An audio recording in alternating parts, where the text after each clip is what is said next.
Saan ba aabot ang 1,000 piso mo? Sabi ng ilan, tila naglalaho na lang ito na parang bula dahil sa taas ang presyo ng mga bilihin. Live mula sa Marikina, tayo ng balita si EJ Gomez. EJ, saan napunta ang pera mo? Igan, good morning. Ito nga ang 1,000 pesos. Nasa 730 pesos na lang ang purchasing power ayon yan sa Philippine Statistics Authority o PSA. Para sa ilang kapusong nakausap natin, ang 1,000 piso aabot na lang daw ng 2 hanggang 3 araw. Bumilis pa ang inflation o ang pagmahal ng mga produkto o serbisyo sa bansa nitong Abril. Ayon sa Philippine Statistics Authority, mula sa 4.1% na inflation rate noong Marso, tumaas ito sa 7.2% ngayong Abril, pinakamataas sa loob ng 3 taon. Dahil sa pagmahal ng mga bilihin, kumonti ang mabibili ng piso ngayon.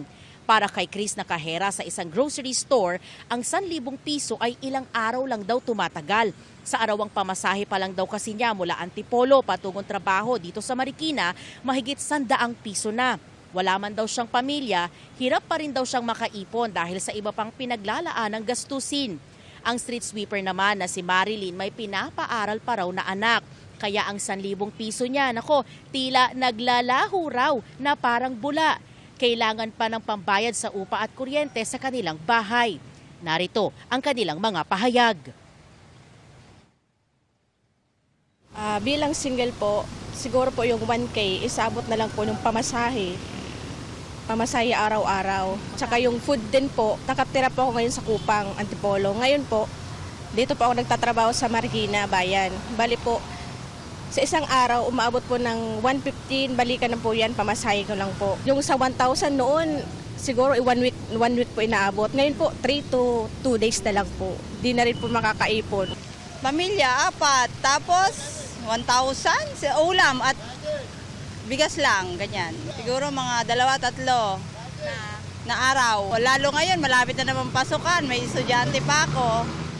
Hindi ko alam. May bayad, mag-uupa pa ako. Sakto-sakto na lang. Kumbaga, minsan kulang na nga. Kumbaga dati nagmimerienda ka pa, ngayon, hindi na. Tiis-tiis.